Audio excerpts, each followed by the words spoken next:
আসসালামু আলাইকুম, good afternoon. কেমন আছেন সবাই? এই বিকেলের মিষ্টি রোদে বসে আইসক্রিম খাওয়ার মজাই আলাদা।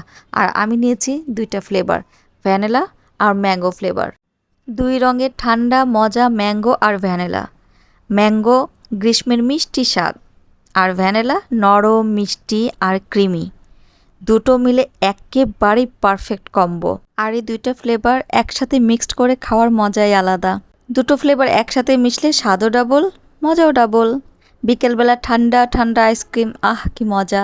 বারান্দায় এসে দেখি ওয়েদারটা মাশাল্লাহ এত সুন্দর, আমার বারান্দায় এত সুন্দর মিষ্টি রোদ আসছে, তো চিন্তা করলাম যে এইখানে বসে আইসক্রিমগুলো খাই। তো আমার এই ২ ফ্লেভার আইসক্রিম একসাথে মিক্সড করে খেতে খুবই মজা লাগে। ১ চামচ ম্যাঙ্গো, ১ চামচ ভ্যানিলা। এভাবে খেতে আমার কাছে দারুণ লাগে। আর কালার কম্বিনেশনটা এত সুন্দর, কি সুন্দর লাগছে! দেখে চোখের শান্তি, আর খাওয়ার পরে আত্মার শান্তি। এখন আমি বসে বসে আইসক্রিমটা আত্মা ভরে উপভোগ করব। তাই এখন চলে যাচ্ছি। সবাইকে ধন্যবাদ। দেখা হবে নেক্সট কোনো ভিডিওতে। আল্লাহ হাফেজ।